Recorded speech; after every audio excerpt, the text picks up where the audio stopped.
You're listening to The Stall and Stable Show, ideas for happy horsekeeping.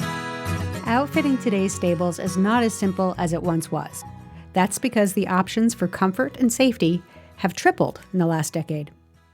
Innovative new products make our lives as horsekeepers easier and more gratifying. And today's episode features a discussion about some of my favorites from American Stalls.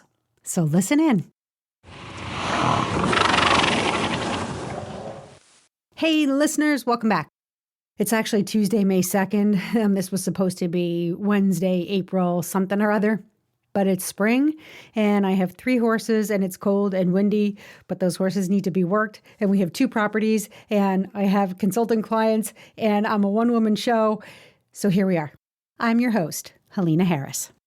And I am really excited to bring this episode to you because I just love my gadgets and gizmos and efficiency. And any gadget or gizmo or design feature or product that can make horsekeeping easier, simpler, more efficient, more affordable, and more enjoyable.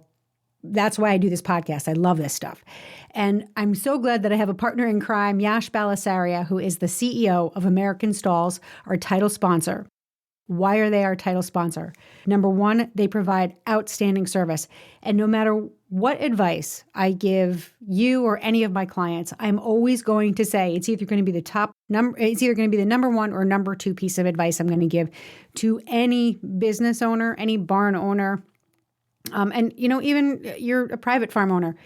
Customer service is going to develop loyalty. It's good business. It's thoughtful. It's honest. It's helpful. That's really why we're here. American Stalls embodies the concept of good customer service. And that is why I am really proud that they're sponsoring my show.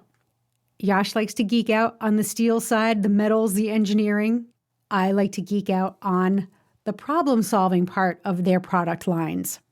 So we make a good pair.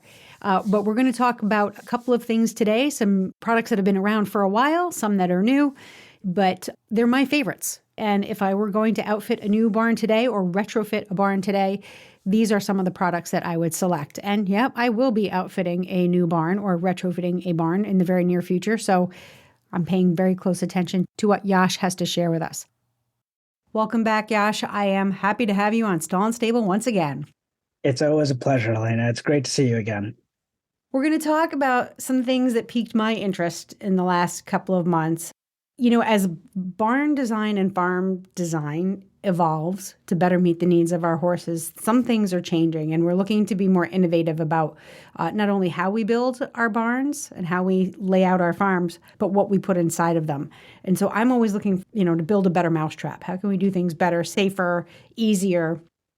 Mm-hmm. So I was poking around the new website. Well, it's the old website, but better. Well, not better, but you've just got a whole bunch of new products. So your company's expanding. It's better. It's a better website as well. Yeah. Okay. So, but is it true that American Stalls is expanding with your product lines? I mean, I see a lot more stuff up there. Absolutely. We're just getting more and more creative, and we just see more and more avenues for us to continue to develop high quality products that are otherwise going to be used in the farm and the barn.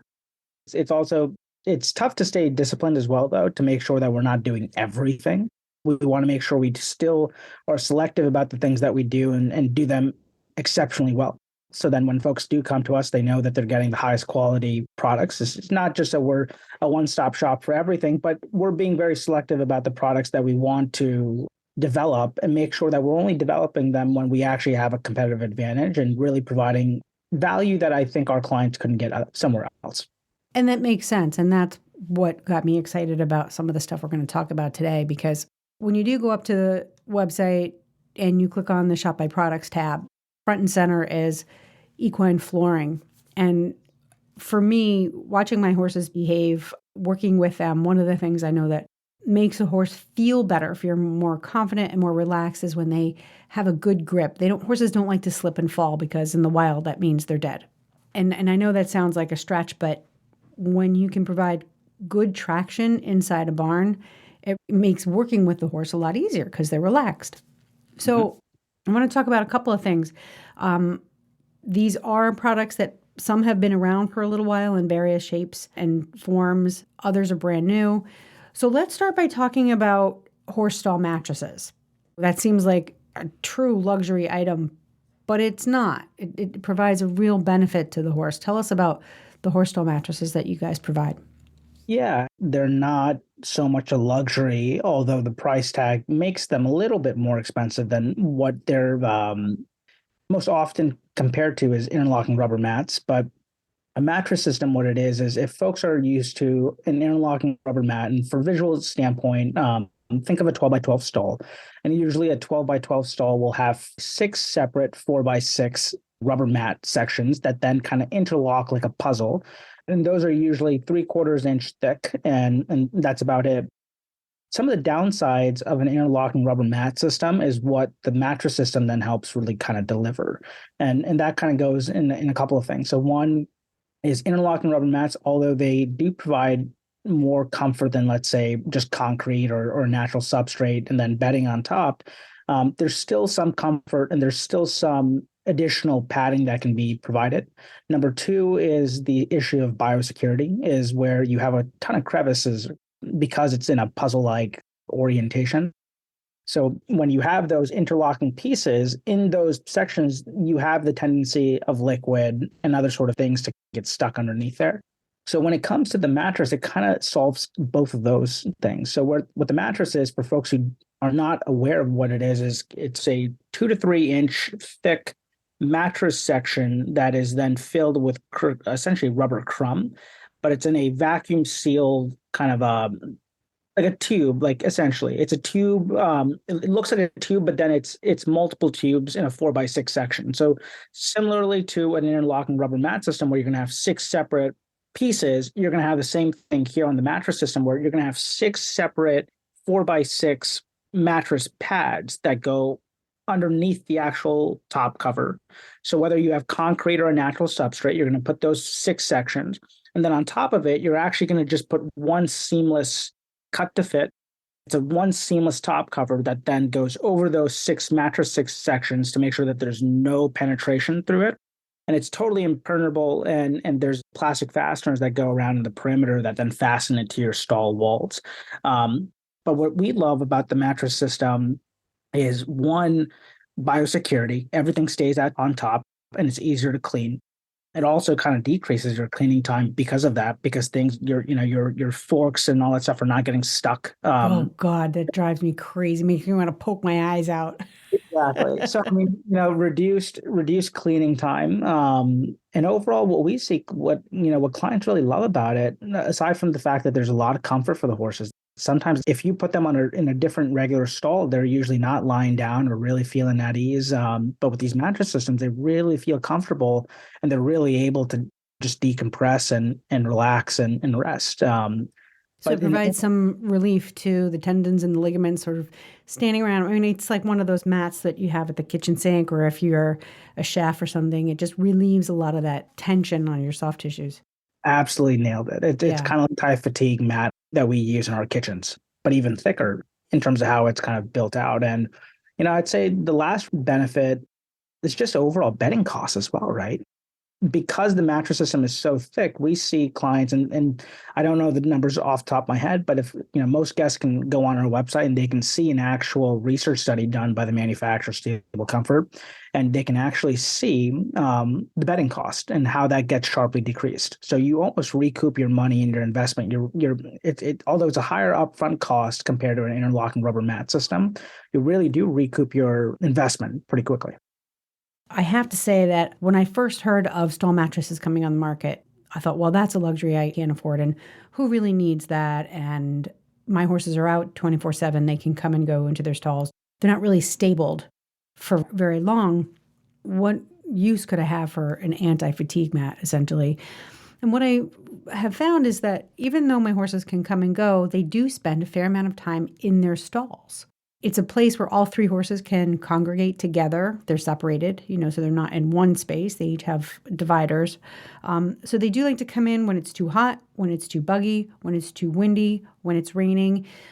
So even though they're indoors and they can choose to go out at any point, they do stand there for some time. So really would be nice to offer them something comfortable to stand on.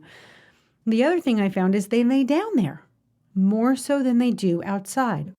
Only in the spring, now I'm in the Northeast, so only in the spring from about 10 in the morning, sometime between 10 and 1, 10 a.m. and 1 p.m., do I find my horses laying down. And even then, it's in a very specific part of the property. It's usually on an angle, it's a grassy area, but that for the rest of the year and the rest of the time they're outdoors, they will come in to lay down. So, for two of my horses, that's fine. How the bedding that I use seems to be sufficient for them. But for one of them, Susie, she gets hock sores really easily. And no matter how much bedding I put down, she gets those hock sores. Finally, I talked to my vet and he's like, you might want to think about getting one of those stall mattresses because you're wasting bedding. Because when you bed so deep, the urine goes straight through. And so you have to scrape off the top. You know what that's like, right? How much bedding do we waste when we try to get to the urine at the bottom? So anyway, it got me thinking about stall mattresses as something that's less of a luxury and something that is absolutely appropriate for horses who have run-in type situations. So I'm just kind of underscoring your point about the bedding costs because you do have to provide some thickness for them because the thicker it is, the more comfortable it is. I promise you listeners that your horse will lay down more. They will get the rest that they need if the base that they're laying on is comfortable.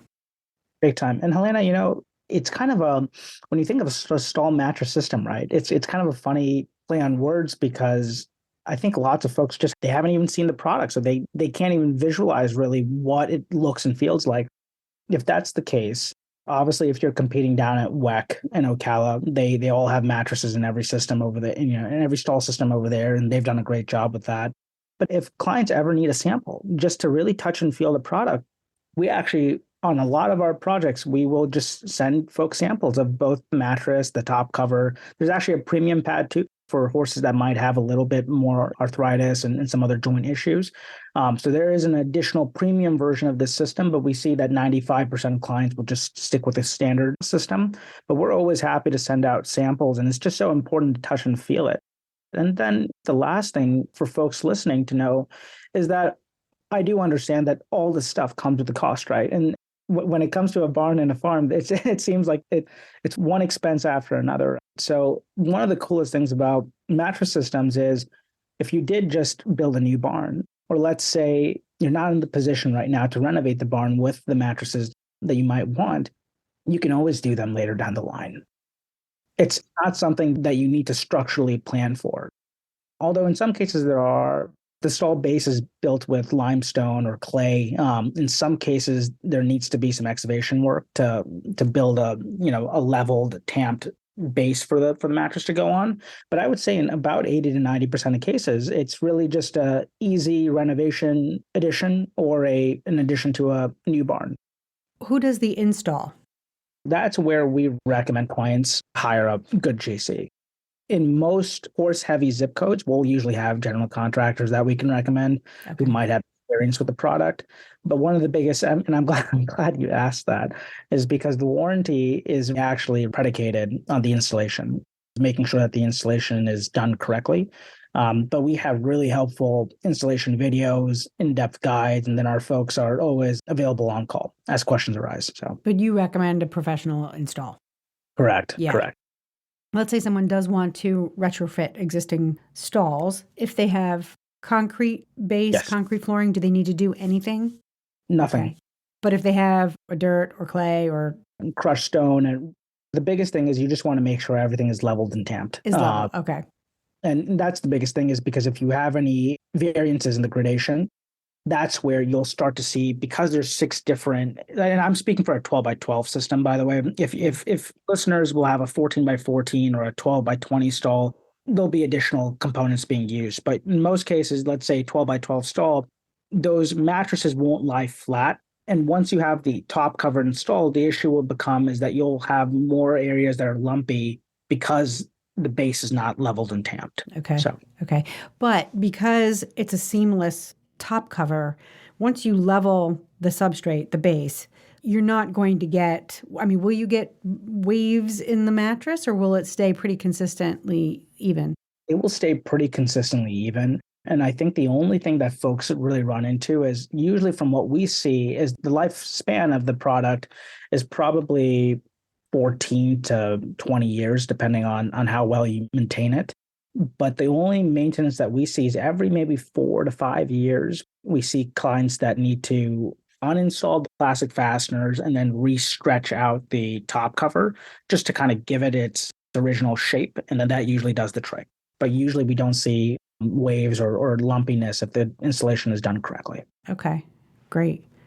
So they could get a sample of that if they wanted to Always, see what that always. was? Okay. Well, I think one of the best things to do is to talk to people who have installed these mattresses. Do you ever offer client testimonials or customers who have this stuff in and we can ping them for how they feel about it? Without a doubt. It's just so much more reassuring when folks get to hear it from other barn owners who have had that system in there for 3, 4, 5 years. And I'll tell folks 99% of people will say they love the product, but 99% of the people will also say the installation was the biggest pain in the butt. But yes, that's a long answer for saying absolutely. We always like to provide referrals to folks, and we always like to make connections to make sure our clients feel comfortable. So if you're budgeting for this, you're going to look at the cost of the product itself and then the cost of the installation. Let's say you have a 4 stall barn. I know a lot of folks will often say, well, why don't we start with 1 stall? And then if I like it, then I'll do the additional 3 stalls. One thing to consider is that these mattresses are no joke from a freight standpoint. They really take up a lot of room on a truck, and these come directly from the factory in Canada. So your freight bill, if you usually get just one mattress, will almost be the cost of the mattress itself. So oftentimes, to really justify the investment, we tend to recommend clients to do the entire barn or as many stalls as possible to spread out that freight expense to as many mattresses to make sure that they get the most bang for their buck. That's very good advice. Okay, so we will provide links in the show notes to the stall mattresses and the resources. And if you need help budgeting for them, you can make an appointment with me, or you can download one of our handy dandy horsekeeping calculators, and we can help you figure out how much this stuff is going to cost and whether or not your business can afford it. Okay, let's move on to rubber pavers. I love me some rubber pavers for a whole bunch of reasons. Again, they provide that kind of traction, not just inside the barn, but along the pathways, out to paddocks and stuff, or any place where you're handling horses, where you're going to use them, out to riding rings, etc. What kind of pavers do you have, and why did you decide to add them to your product line? At American Stalls, whenever we develop a new product or even products that we don't manufacture, like these rubber pavers or the mattresses, and we just find really good suppliers and vendors to resell from, is we think about elegance, safety, longevity, and overall practicality and function. Those are our 4 kind of North Stars. And I think the rubber pavers kind of check the boxes on all of those. We offer them in 2 sizes in terms of thickness, but really I'd say one is 90% of our projects. So we have a 1 3/4 inch paver, which is fantastic. And that's what we recommend for 90% of the projects that we do. We have a 7/8 inch thickness as well, but that really is seldomly used. And we usually only see it in renovations because sometimes a client might have hinge doors and the clearance that they need, they just need a thinner paver for it. Got it. We offer them in those 2 thicknesses, and they come in 4 colors. They come in a black, terracotta, a forest green, and then a gray. Black and terracotta being our most popular. They're phenomenal products for your aisleways, your walkways, your all across the property. I wouldn't recommend them in wash stalls. I see that a lot is folks put them in their wash stalls or grooming bays. Why not? I just think that whenever you have so much liquid and other sort of components, I think that that's an area where, don't try to over-engineer that area. Just keep it concrete and maybe some interlocking rubber mats, and they'll just be healthier And as a good well. drain system, yeah, for all those working students who just sweep everything down into your septic system. Exactly. They're one of my favorite products because time after time, whether we're at a client's barn or spending hours in the aisleway and just standing, or it's the riders, the grooms, the horses themselves, the comfort and the traction and the confidence that that rubber flooring gives to both the human and the horse, you can't compare. For me, having to sweep around rubber mats, if you've got a concrete aisleway and it's not completely lined with a single strip of rubber matting, you have to blow around it, you have to sweep around it, stuff gets caught, they move, they constantly move. And for me and my OCD, if I look down an aisleway and I see these mats are not lined up, it drives me nuts. I'm the same way. And things get caught, like, horses trip on them, they catch a toe or they catch a shoe or something. I get that they are an affordable option, but I do, listeners, if you are planning a new barn or if you're like this, the footing in my aisleway is just crap, rubber pavers is a really nice way to go. I will say what I found the most difficult about maintenance and rubber pavers is that shavings do tend to stick to the surface a little bit. So you need the right broom, or you need to be willing to use a leaf blower, or you need something like the bedding blocker. Yeah, which we'll get to, I guess. Yeah. But if you can swing it, and this is more common in bigger facility, a commercial industrial grade vacuum will make your life a lot easier as well. But a leaf blower and a will also do it. Now, one of the things that I see that I like, and maybe you can explain to me why people do this, it's rubber pavers with a concrete apron along the edges that are right up against the stalls. Why would somebody design an aisleway like that? One is a little bit of aesthetic because it gives it a nice perimeter, kind of ties things together. Yeah, it looks fantastic. So there are some aesthetic reasons to be doing it, but I would say it's primarily for construction, because if you don't have a concrete, we call it a concrete curb. If you don't have a concrete curb that's at least 6 or 12 inches wide away from the stall fronts, you need that concrete curb to contain the rubber pavers in. Because the 1 3/4 inch rubber pavers don't require a glue adhesive, they can just be placed loosely laid on either concrete or a natural substrate. Because that's the case, you need the concrete curb to enclose it from all four directions. Right. Also, I have seen the curbs with little drains in them. If you need to hose your aisleways down. Drainage is important. I know a lot of folks these days will go with concrete aisles. If that's the case, really recommend to look at outlining some portions of the aisle with trench drains or French drains as well through the center of the aisle. That's another option. But I think drainage is really important when it comes to concrete application. If you're going with a natural substrate, that's probably the best way you can go. I think that's the most natural way of draining. And that would be my preference. But drainage is always really key when we're talking about rubber pavers as well. Yeah, and it's also something that a lot of folks don't think about when they're designing their barns is where is everything going to go? And there's two types of drainage. There's dry drainage and there's liquid drainage. Dry drainage meaning the dust, the sand, the leaves, the shavings, the little chunks of manure. Where is that going to go when you're sweeping it out of your barn? So that's a conversation for another day. So we have red, black, green, like a dark green, forest green, and gray. Yes. Which is nice. And how do these pavers ship? If I decide I want to put pavers down in my aisleway and I place my order with you, what happens next? They're a whole lot easier than the Stable Comfort mattresses out. And I don't know if folks really care about the mattress system and how they ship, but I'll actually compare and contrast them really quickly.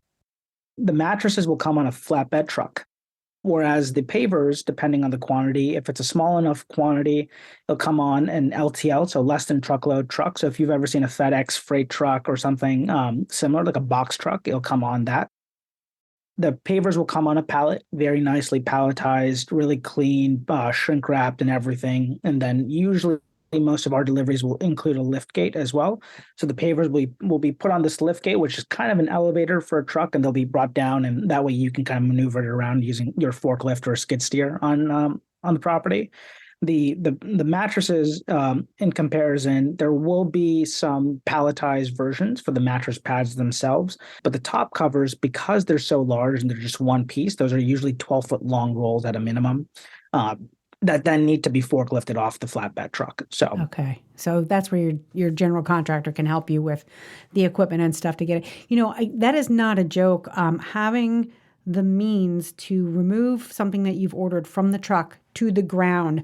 I've struggled with that in the different kinds of bedding that I've purchased, because you find someone who manufactures the bedding that you want and they'll deliver it to you, but if you don't have a loading bay or a forklift or a tractor big enough to unload a full-size pallet, you're out of luck, or you're paying a huge premium. So it's really nice to know that that the pavers that your LTL has a lift. And we have documents for clients too, as before they make their purchase and weeks before they even get delivery, they'll get shipping documents and guides from us to make sure that they're well prepared to accept delivery and stuff, because nobody likes to see a flatbed or a rig show up to their farm and be ill prepared to unload it. Well, I started saying to my husband, I'm like, maybe I should make recommendations to people who are outfitting their farms or laying their farms out. Like, can we build these little loading bays? Like, maybe that's something we do want to build into our farm design. And the more I think about it, first I said it as a joke because I couldn't get cardboard bedding off the truck. And then I have it's kind of like a berm for my manure pile. So I can push my wheelbarrow up on top of this dirt berm, and my dump trailer backs right up to it. And I thought, well, hey, that was easy enough to do for manure. Why can't we do it for farm materials? Because if you do buy in bulk, whether it's pavers or stall mattresses or anything, consumables, having a place for that stuff to unload could save you quite a bit of money. Now, for pavers, my sense is that they're not really appropriate for inside stalls because they have seams and they're just not constructed the same way, right? Correct. Okay. So these are for Iowas. But what about using them outdoors? Will the weather, will the sun, does that break down the rubber any faster? No, it won't at all. And that's a great question. And actually, a few more things to actually just touch upon is they will Please 100%. convince me that I need rubber pavers. Believe me, Helena, I wish every barn had rubber pavers, because I think the only downside to them is cleaning is a little bit difficult. There's no getting around that. But besides that, I mean, the grip, the traction, the comfort is all there. But they work phenomenally for outdoor areas. So whether you have pathways to a paddock or whatever have you, they work great. And all of the coloration process for our rubber pavers, it's all UV stabilized too. So you're not going to see degradation in color as well. Or in the binder agent. The binder agent's also all UV stabilized. So it's all built for indoor and outdoor kind of applications. They're just exceptionally heavy duty. Well, we know what I'm going to be putting in my barn when I build it. So here's another innovative gadget, I'm going to call it. It's actually a detail that goes into your stall components, which I think is really important. You can buy a sliding door latch anywhere. You can get it at any farm supply outlet. And you're going to get something that you need to replace every year or two, because pieces are going to fall off.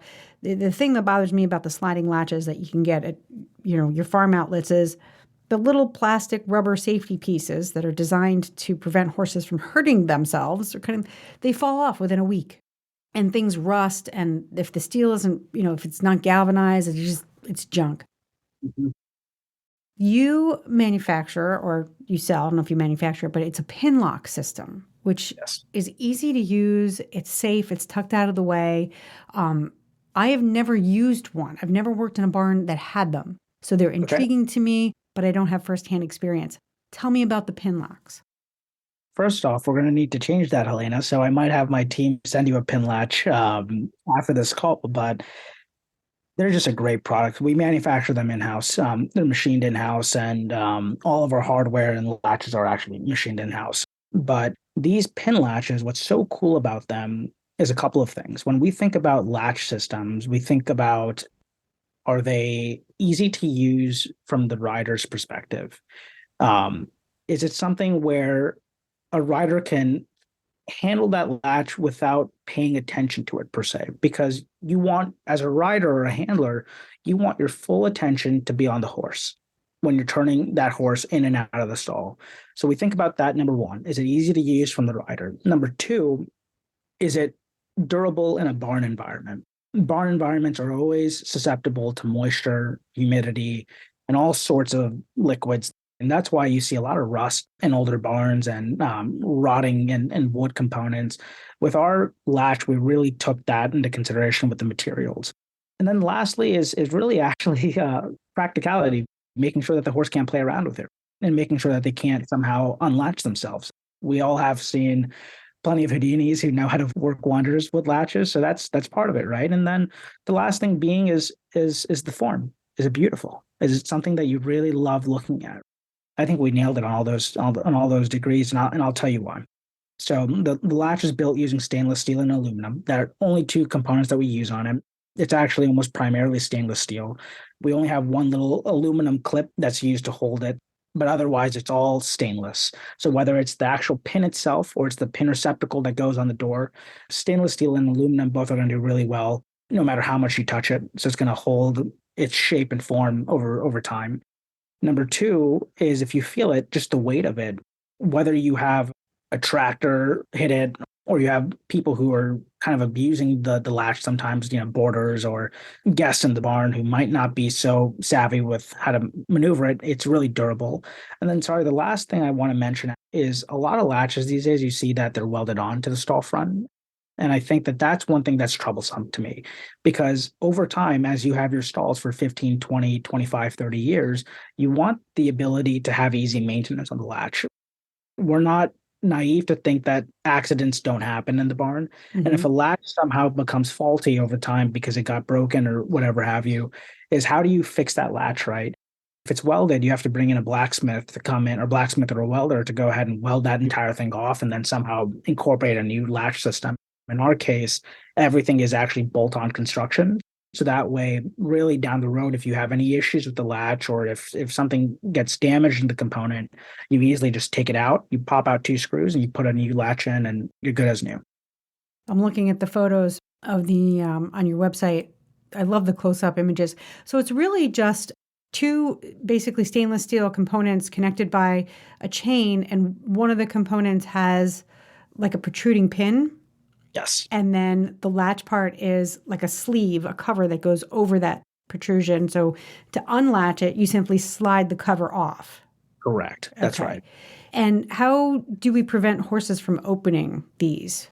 And that's really all going to come down to placement. So, for example, if you have a yoke in the door, you really want to make sure that that pin latch is not so much right in the center of the door, but it's somewhere in the bottom half of the door. Okay. But the beauty of it is, while it can take up some space, it's so flexible. You can put it anywhere. You can sneak it in to a narrow place. So, that's what I like about it is you can put it someplace where a horse can't get to it.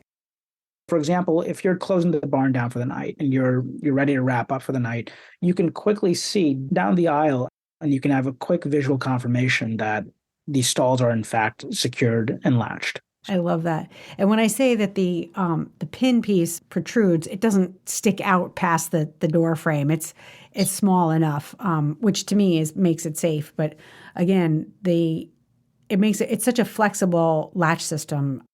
And yes, you can use it with one hand. And I think everything in a barn needs to be able to be done with one hand because you never know when you're going to have a horse in the other hand. So the ability, so in terms of a time saver and efficiency is you can look down the aisleway and very quickly visualize, are all my stalls latched? Yes, they are. If you need to quickly undo one with one hand, that's fantastic. So again, this is something that is a little bit on the higher price side, but it's going to save you money in time, efficiency, and mistakes. This pin latch is actually standard for every single sliding stall system at American. Oh, okay. We do provide one other latch, which is a little bit more economical. And I can send you details on that. We don't really quite advertise it, but it's a flip latch instead. And a flip latch is basically this tab that's bolted onto the stall frame and you just kind of flip it up and down. That's a really easy option, but it's significantly less expensive. But we see that most clients will go with the pin lock latch because it just looks so beautiful and it's really durable and there's a lot of benefits to it. But the flip latch folks will do if you're doing a 40 stall barn, 50 stall barn, and they want one less component and they need to drive a little bit of cost effectiveness into the project. The flip latch is an option for it. And that has the same slide mechanism, meaning it's a horizontally mounted. Correct. slide that goes into a catch. Yes. Okay, got it. We'll put pictures of both up on the show notes for this episode so folks can see what we're talking about. And I'll have our team send you one just so you can also touch and feel it, because the coolest thing is that you can actually retrofit them to existing doors. So whether you have steel or wooden doors, you can get them retrofitted. That would be great because I hate my spring-loaded crap latches, as I call them. I liked them for the first 5 days, and then they started to fall apart. And then, you cope with them every day. Well, Yash, thank you again for joining me on this episode. Where can people find American Stalls? Thank you for having me, by the way, Helena. It's always such a treat to have a conversation with you. I always enjoy it. So thank you. Folks can find us kind of everywhere. We're all throughout social media. So Facebook, Instagram, Pinterest. So we're all places. And then, I think the website's a great place for folks to really interact with the brand from a standpoint of understanding what all we offer. And then really, I encourage folks to really, if they're somewhat close to considering a product or starting a project, I really, really encourage folks to just give us a call or schedule a consultation call with one of our project managers. I think the more and more we can educate clients and have that conversation and understand their needs and kind of, point them in the right direction, that's really what we're here for. So. And don't be afraid, listeners, to scope out and price out your project with the folks at American Stalls. Give them your wish list. Go big. Tell them exactly what you want. They'll price that out for you. And then if you need to figure out how you're going to pay for it, come to me. And we'll help you do the projections to figure that out. We'll help you both ways. And I just think it's so important to know that in a day and age where we can access pricing on our phones, that's not so much the case with our products because so much of it is custom. But I don't want folks to ever feel pressure or intimidation from speaking to somebody in order to get pricing because they might feel pressure to a sale. Because at least in our firm, that's never the case. It really is how do we consult our clients to set them up for success? And I know that that's how you operate and that's how all of your literature and services operate as well. So I'm glad you touched upon that. Good. All right. And we will be sure to post links to all things American Stalls as usual in our show notes. You can find their banner on our webpage. It's everywhere. I couldn't be happier to have partnered with American Stalls. Yash, you really do. You as company leadership absolutely embody everything that is important to me as a business owner and as a horse person. So I'm just delighted that we have this time to talk about your stuff and to educate our listeners on what it means to build a healthy, beautiful, I love your word, elegant and safe stall for our horses. So thank you again for coming on the show. I appreciate it. Thank you, Helena. That means the world coming from you.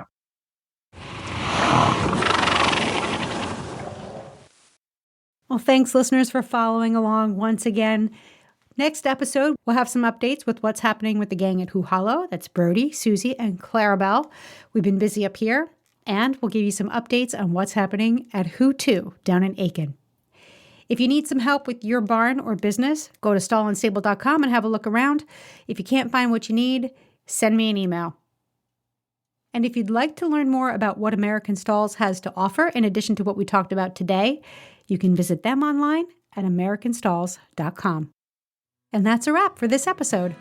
I hope you enjoyed it.